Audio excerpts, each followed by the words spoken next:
लगता है कि जो 10 साल का 8 साल का संघर्ष रहा है चंद्रशेखर का भीम आर्मी के बैनर तले, आज़ाद समाज पार्टी के बैनर तले, अन्य किसी संगठन ने जब याद किया तो चंद्रशेखर पहुंचे। चाहे पहलवान बेटियों का मामला हो, ऋतु प्रोफेसर ऋतु का मामला हो, किसानों का मामला हो, तो आप पहुंचे। तो उन सारे का जो आंदोलन रहे उनका सबका रिजल्ट, सबका निचोड़ इस बार नगीना में मिलेगा। कस्टडी में अतीक और अशरफ को मार दिया गया। अभी पुलिस जहर दे के जो है जेल में मार दिया। कहाँ सुरक्षित है आदमी? मैंने तो सुरक्षा को राहुल भाई उसी दिन मना कर दी कि मुझे नहीं चाहिए कि आप मेरा चुनाव बिगाड़ने आए। मैं पहली सवाल चंद्रशेखर आज़ाद के सामने आकाश आनंद की कैसे देखते? ये समाज व्यक्ति के विशेष के साथ नहीं है, ये विचारधारा के साथ है, और जो विचारधारा छोड़ेगा ये उसको छोड़ देगा। मेरे छोटे भाई, मैंने मंगल कामना है कि मैंने कहा लोगों को भेजूंगा उनकी सभा में, जिससे कि उनको ये ना महसूस हो कि सभा में कम लोग आए। नमस्कार, मैं राहुल नागपाल और आप देख रहे हैं हमारा YouTube चैनल जिसका नाम है बोल 85। मैं आज उत्तर प्रदेश के एक खास लोकसभा क्षेत्र में हूं जो आजकल चर्चा का विषय बना हुआ है। जी हां, मैं नगीना में हूं और नगीना इसलिए चर्चा का विषय बना हुआ है क्योंकि यहां पर केतली के चुनाव चिन्ह पर बहुजन समाज की मुखर आवाज़ चंद्रशेखर आज़ाद चुनाव लड़ रहे हैं। आजकल तमाम सोशल मीडिया प्लेटफॉर्म और मैन स्ट्रीम मीडिया पर नगीना बनारस से ज़्यादा चर्चित है। जानते हैं कि हाल क्या है और माहौल क्या है। चंद्रशेखर भाई, स्वागत है। क्या माहौल है नगीना में अब? जय भीम। नगीना में अगर वास्तविकता में देखेंगे तो आम आवाम बताएगी कि माहौल क्या है। आप किसी कस्बे में जाओ, किसी गांव में जाओ तो जनता बताएगी। मैं कहूँगा तो लोगों को लगेगा कि मैं अपने मुंह से कह रहा हूँ, लेकिन ये एक कड़वा सच है। यहाँ से जब जब कोई बड़ा नेता जिसने जो मुखर आवाज़ हो राष्ट्रीय स्तर पे उसने चुनाव लड़ा तो यहाँ की जनता ने उसका बड़े पैमाने पे साथ दिया। यहाँ माननीय मीरा कुमार जी भी जीती और यहाँ माननीय बहन जी भी जीती। एक दुख लोगों में है कि माननीय रामविलास पासवान यहाँ, क्योंकि बड़े बड़े नेता लड़ रहे थे, वो हार गए थे। तो मुझसे वो अब कहते हैं कि भाई हमने एक बड़ा नेता खो दिया था, हम दोबारा मौका नहीं देंगे ऐसा गलती करने का। और जिस तरह से हम लोगों ने काम किया है, बहुजन समाज ने भाईचारा पैदा किया, पाल समाज के लोगों ने समर्थन किया, प्रजापति समाज के लोगों ने समर्थन किया, अभी जाट, किसान समाज, गुर्जर समाज, जितनी भी तमाम कमेरा जाती हैं, कमेरा जातियाँ, किसान जातियाँ, उन्होंने भी एक बड़ा सम्मेलन हल्दौर में, जहाँ हम समझ रहे थे हम सबसे कमज़ोर है, वहाँ उन्होंने सम्मेलन करके हमें खूब ताकत दी। अभी हमारा 7 तारीख को वाल्मीकि समाज का बड़ा सम्मेलन है, उसके बाद गुर्जर समाज का और एक और सम्मेलन कश्यप समाज का है। इस तरह से बहुजन समाज की सभी जातियों को हमने तैयार किया है। जो वोट मजबूरी में भारतीय जनता पार्टी के खेमे में चला गया था, जनता ये देख रही प्लस किसके पास है। तो शेड्यूल कास्ट का पूरा शेड्यूल कास्ट बड़े मजबूती से आज़ाद समाज पार्टी के साथ, भूयार समाज, वाल्मीकि समाज, चमार समाज, तमाम बहुत मजबूती से खड़ा है। बीजेपी के लोग कहीं ना कहीं ये रूमर फैला रहे हैं कि चंद्रशेखर रावण के साथ थोड़ा सा मुसलमान और थोड़ा सा दलित है, बाकी तो सारा हिंदू हमारे साथ है। देखो, फिर मैं आपसे कह रहा हूँ, बीजेपी के पे माहौल ख़राब करने और माहौल के विपरीत बातें करने के अलावा है क्या? मैं आपसे ये कह रहा हूँ, मेरी भी ना सुनो, उनकी भी ना सुनो, आप जाके फील्ड में माहौल चेक करो तो आपको पता लग जाए। किसी भी गांव में जाते उतर जाना, तो नगीना नहीं, लोकसभा हम लोग पूरे क्षेत्र में घूमे और क्षेत्र के आम जनमानस से, जो हमें नहीं जानता, आपको नहीं जानता, लेकिन हाँ उसको ये पता है कि चंद्रशेखर जो यहाँ से चुनाव लड़ रहे हैं और वोट जो केतली के चुनाव चिन्ह पे देना है। तो बीजेपी की क्या मजबूरी है? बीजेपी के निशाने पर बसपा नहीं है, सपा नहीं है, चंद्रशेखर कैसे हैं? तो अब तो बताओ, चंद्रशेखर सपने में भी आ रहा है उनके, और चंद्रशेखर से मुकाबला, तो इसलिए तो कह रहे हैं। फिर मैं आपसे कह रहा हूँ, वो चाहते हैं कि इस तरह की बातें फैलाई जाए कि किसी दूसरी पार्टी से मुकाबला, जिससे कि वोट बढ़ जाए। मैंने तो भाजपा के नेताओं को दूसरी पार्टी का प्रचार करते देखा। वो जाके कह रहे हैं मुस्लिम समाज में, अरे भाई आप दूसरी पार्टी को वोट क्यों दे रहे हैं, आप चंद्रशेखर के साथ क्यों खड़े हैं? तो मुस्लिम समाज के लोग कह रहे हैं भाई वोट तो हमारा है, ये तो बाबा साहब अम्बेडकर ने अधिकार दिया, किसी को दे दे, तो आप कौन होते हो कहने वाले? तो मैं आपसे कह रहा हूँ, अभी तो और इसके बाद भी और षड्यंत्र होंगे। जैसे दलित समाज की बस्ती में जा कहेंगे कि भाई वो तो जो है मुस्लिम समाज, पिछड़े वर्ग के लोग तो चंद्रशेखर को वोट नहीं दे रहे, किसान तो नहीं दे रहे, भाई आप क्यों दे रहे हो? फिर किसानों में जाएंगे, पिछड़ों मुसलमानों में जाएंगे, भाई वो चंद्रशेखर की तो जाति के लोग उनको वोट नहीं दे रहे हैं, भाई तुम क्यों दे रहे हो? सारे षड्यंत्र होंगे, अंत षड्यंत्र विफल साबित होंगे, क्योंकि हमारे भीम आर्मी आज़ाद समाज पार्टी के कार्यकर्ता ने इतनी मेहनत की यहाँ 1.5 साल से, और इवन खुद मैं 4.5 महीने से यहीं घूम रहा हूँ। 600 से ज़्यादा गाँव मैंने किए हैं, और लोग ये कहने लगे कि चंद्रशेखर MP का चुनाव लड़ रहे हैं, प्रधानी का चुनाव लड़ रहे हैं। इतनी मेहनत हमने की, रात को 3, 4, पौने 5 बजे तक हम आते हैं, सुबह 10 बजे हम निकल जाते हैं, एक दिन में 20-20, 18-18 गाँव कवर करते हैं, और ये सिलसिला 4 साढ़े 4 महीने चल रहा है। मुकाबला किससे है चंद्रशेखर का? खुद से। बीजेपी, सपा, बसपा कोई कहीं? बिल्कुल नहीं मुकाबला, खुद से मुकाबला। जितनी मेहनत करेंगे उतने अच्छे परिणाम आएंगे और साबित करने का समय है। मैं फिर आपसे कहता हूँ, कोई ऐसा देखो, कोई ऐसे महापुरुष नहीं हुए हमारे समाज में। हमने जब उनका जीवन अध्ययन किया तो सारे महापुरुषों का जीवन हमें ये सीख देता है कि सभी को अपमान, आरोप, संघर्ष करना पड़ा। किसी ने उनका रास्ता आसान नहीं किया। उन्होंने खुद मेहनत की, अपनी ताकत बनाई और अपने आप को इतना सशक्त किया, इतना मजबूत किया कि वो अपने आप को अपने पैरों पे खड़ा कर सके, आंदोलन की आवाज़ को मजबूत कर सके। और उसी दौर में चंद्रशेखर आज़ाद है, उनका अनुयायी होने के नाते, उस मिशन का सिपाही होने के नाते, जैसे माननीय काशीराम साहब ने कहा कि मुर्दा लोग मिशन नहीं चलाते और जिंदा लोग रुकने नहीं देते, तो वो मिशन ना रुक जाए, वो विचारधारा खत्म ना हो जाए, बहुजन हिताय बहुजन सुखाय सिर्फ नारा बनकर न रह जाए। आने वाली पीढ़ियाँ ये भी ना जान पाए कि देश में हम रेवोल्यूशन भी हमारा चलता था, जो फूले साहू पेरियार का आंदोलन है, जो बाबू जगदेव प्रसाद कुशवाहा, जन्ना कपूरी ठाकुर का आंदोलन, जो बाबा साहब का आंदोलन है, जो मामना रामसु वर्मा सर छोटू राम का आंदोलन है, जो संत राम बी ए प्रजापति से बाबू शिवदयाल चौरसिया जी का आंदोलन है, जो दीना भाना वाल्मीकि और मान्यवर काशीराम साहब का आंदोलन। उस आंदोलन को जिंदा रखना हमारी जिम्मेदारी है। जो आंदोलन नहीं बचेगा तो आने वाली पीढ़ियाँ क्या लेंगी? कहते ना बाबा साहब, जो इतिहास नहीं जानता, जो समाज इतिहास जानता, वो इसका निर्माण नहीं कर सकता। एक सवाल निकल करके आता है कि यहाँ पर सिटिंग सांसद थे बहुजन समाज पार्टी के, वो मैदान छोड़ करके चले गए, वो बुलंदशहर जा करके शिफ्ट हो गए यहाँ से, गिरीश चंद्र जाटव। क्या कारण रहा और डर रहा चंद्रशेखर से उनके मन मस्तिष्क में? दूसरा सवाल यहीं से निकल करके आता है कि जो बसपा का परंपरागत वोट रहा है, चंद्रशेखर कितना वोट अपने साथ उनमें से साथ पाएंगे? पहले सवाल का जवाब ये है कि वो यहाँ से हटे हैं, ये फैसला उन्होंने क्यों किया ये वो बेहतर जानते हैं। दूसरी बात ये है कि वो यहाँ से क्यों हटे, उन्होंने कैसे काम किया और जनता में कितना, क्या उनके प्रति गुस्सा था, प्यार था, समर्थन था, ये उनको पता, इसलिए उन्होंने यहाँ से रास्ता बदल लिया। वरना सिटिंग एमपी क्यों छोड़ेगा? अगर उन्होंने काम किया होता क्यों छोड़ते? आज गांव में देहात में देखो, लोग ढूंढते फिर रहे हैं, कह रहे हैं कि आज तक हमने देखा ही नहीं एमपी चुनाव के बाद, रिजल्ट के बाद। रही बात परंपरागत वोट की, तो मैं भी उसी समाज से आता हूँ। तो बहन जी को 2022 में बहन जी समाज ने मुझसे कहा कि बहन जी को इस बार 5 बार मुख्यमंत्री बनाएंगे, आपको देंगे। दिया ही नहीं।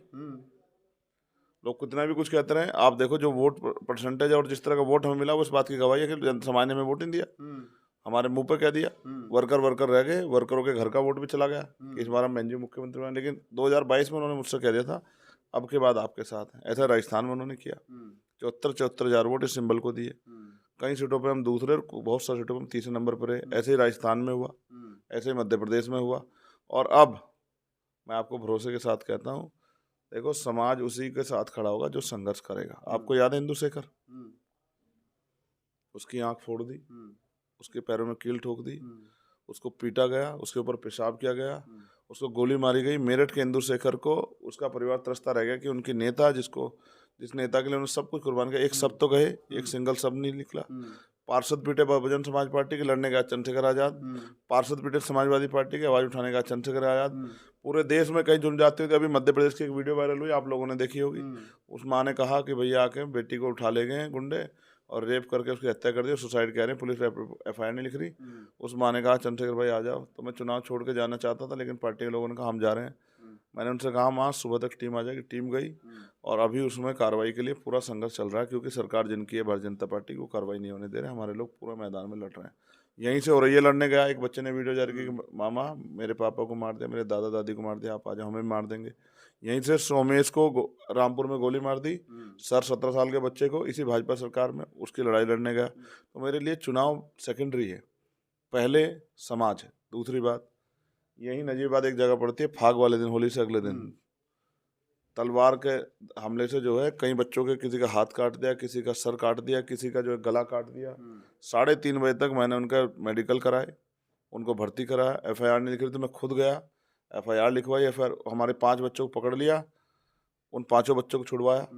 24 घंटे बाद मैंने कहा कि इनको छोड़ो, निर्दोष है। तो जितने मेरे अंदर हिम्मत है राहुल भाई, उतनी मेहनत कर रहा हूँ, इसलिए समाज मुझसे प्यार करता है। आपको लगता है कि जो 10 साल का 8 साल का संघर्ष रहा है चंद्रशेखर का, भीम आर्मी के बैनर तले, आज़ाद समाज पार्टी के बैनर तले, अन्य किसी संगठन ने जब याद किया तो चंद्रशेखर पहुंचे, चाहे पहलवान बेटियों का मामला हो, प्रोफेसर रितु का मामला हो, किसानों का मामला हो, तो आप पहुंचे। तो उन सारे का जो आंदोलन रहे, उनका सबका रिजल्ट, सबका निचोड़ इस बार नगीना में मिलेगा। देखिए, मेहनत की हुई और किसी की मदद की हुई कभी जाया नहीं जाती। ये तो लोग मुझसे कहते हैं जब मैं जाता हूँ कि मैं एहसान का बदला एहसान से चुकाएंगे। आप चाहे नारसी में लड़े हों या कोई भी लड़ाई आप लड़े, नासिर जुनैद की हो, अखलाक की हो, पहलू की हो, नजीब की हो, कासगंज वाले बेटे की हो, अल्ताफ की, हम आपकी मदद करेंगे, वो मुझसे कहते हैं आगे बढ़ के, आप जमा मस्जिद में हमारे लिए खड़े हुए, लड़े, जेल गए, हमारा कोई नेता नहीं गया जिस नेता को वोट दिया, हम आपके साथ हैं, आपने हमारे लिए लाठियाँ खाई, आपको जुल्म सहना पड़ा, हम आपकी मदद करेंगे। किसान परिवारों ने मुझसे कहा कि 13 महीने आप हमारे आंदोलन में साथ रहे, हम आपको छोड़ेंगे नहीं, आपके साथ रहेंगे।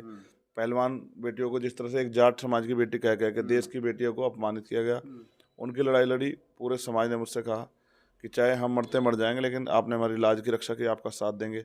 गुजर समाज की लड़ाई लड़ी, वो भी मजबूती से खड़ा। 69 शिक्षक भर्ती में लड़ा, 6800 नौकरी दिलाने के लिए, वो शिक्षक भर्ती के बच्चे भी यहाँ के मेहनत कर रहे हैं। फिर कोई ऐसी घटना नहीं जिसमें ना लड़ा हूँ। नीट पे लड़ा, रोस्टर पे लड़ा, ठीक है, प्रमोशन में रिजर्वेशन पे लड़ा, और 2 अप्रैल 2018 पे लड़ा, 60 दिन भूख हड़ताल रखी, 16 महीने जेल काटी। समाज देखता है ना, समाज की बहुत बड़ी आंखें हैं, मगर वो पहले पिन मार मार के चेक करता है कि ये आदमी धोखा तो नहीं देगा, ये आदमी किसी और का चलाया तो नहीं चल रहा है, ये आदमी हमारा ही आदमी या नहीं है, ये हमारा साथ देगा नहीं देगा। वो बहुत कहता है दूध का जला छाछ भी फूक फूक के पीता है। तो जब वो देख लेता, टेस्ट करता, फिर वो साथ देता है। लोगों को राहुल भाई पैसे दे के प्रोग्राम करवाने पड़ रहे, और यहाँ मुझसे इस बात पे लड़ाई है कि आप प्रोग्राम करने नहीं आ रहे हो, प्रोग्राम करने नहीं आ रहे। एक आखिरी सवाल चंद्रशेखर मैं भाई, और एक और चीज़ वो कर दूँ। फिर समाज ने देखा कि उसने किस तरह दिल्ली में गुरु रविदास जी महाराज के मंदिर के आंदोलन में 66 दिन जेल काटी, और अब उसने भी देखा कि उसकी जान के पीछे किस तरह हाथ धो के पड़े हैं, कि उस पर 4 गोले चला दी, और सुरक्षा मांग मांग के हम लोग थक गए। एक किसी ने भी, पुलिस ने, सरकार ने, किसी ने भी उसकी सुनी नहीं, और जो 4 लोग थे बंद कर दिए, लेकिन उनके साथ के कई लोग बाहर हैं, आज तक कोई जांच नहीं की। समाज देख रहा है कि रोज़ उसको धमकी मिल रही है। तो समाज ये कह रहा है कि बस अब हमने बहुतों को देख लिया, अब हम आपको ताकत देंगे, आप आपको देखेंगे आप क्या करके दिखाओगे। बसपा के लोग कह रहे हैं कि चंद्रशेखर रावण को 22 सिक्योरिटी जो वो मिली है, और इसका कहीं ना कहीं बीजेपी के अंदर साठगांठ है, और बीजेपी के सहारे पर बीजेपी ने 22 सिक्योरिटी दी है। तो उनके तो भतीजे को, बसपा के नेता जो है हमारे, उनके तो मुझसे पहले मिली, तो आपने मुझसे पहले साठगांठ कर ली होगी। मैं तो ये कह रहा हूँ कि सरकार, देखो मैं तो चाहता हूँ ना, हम इतनी मेहनत करें कि इससे बड़ी बड़ी सुरक्षा हमें मिले और हमारे समाज को मिले। आप ही बताओ, पुलिस के होते, सब चीज़ों के होते, सरेआम उत्तर प्रदेश में हत्या हो रही है नहीं हो रही है? आपने देखा पुलिस कस्टडी में अतीक और अशरफ को मार दिया गया, अभी पुलिस जहर दे के जो है जेल में मार दिया। कहाँ सुरक्षित है आदमी? मैं ये कह रहा हूँ, मैंने तो सुरक्षा को राहुल भाई उसी दिन मना कर दी कि मुझे नहीं चाहिए कि आप मेरा चुनाव बिगाड़ने आए हो। तो उन्होंने मुझे बाकायदा पूरी वो दिखाई कि ये फाइल है, ये ऑडियो, ये वीडियो, ये सब कुछ है, ये आपके सामने है, आप लिख के दे दो, आपको नहीं चाहिए, हम चले जाएंगे, हमें कोई दिक्कत नहीं, लेकिन अगर आपके साथ कल कोई घटना हो, आप जिम्मेदार होंगे। कंडीशनल है, लिखा हुआ है, जब तक इलेक्शन है तब तक हम आपको सुरक्षा प्रोवाइड करवा रहे हैं, क्योंकि उनके पास इनपुट है कि चंद्रशेखर आज़ाद की हत्या का इंतजाम कर रहे हैं, उसके पैसे दिए गए हैं और उसकी हत्या के लिए प्रयास हो रहे हैं, उसकी रेकी हो रही है। चलिए एक आखिरी सवाल ले लेते हैं। बहन जी ने अपने भतीजे को, आकाश आनंद को, एक तरीके से अब यूपी में लॉन्च कर दिया है, और पहली जगह जो सभा आकाश आनंद की नगीना में 6 तारीख को, यूपी में पहली सभा चंद्रशेखर आज़ाद के सामने आकाश आनंद की, कैसे देखते हो? ये समाज है, लॉन्च भी जानता है, और ये फ्रॉड भी जानता है, और ये निगलेक्ट करना भी जानता है। ये कोई थोपने वाली चीज़ नहीं, समाज विचारधारा के साथ है, व्यक्ति के साथ नहीं है। मेरी बात को आप याद रखना, कल मैं भी अगर कोई विचारधारा अलग हटूँगा, समाज मुझे भी छोड़ देगा। आप मेरी बात को याद रखना, मैं बहुत कड़वी बात कह रहा हूँ।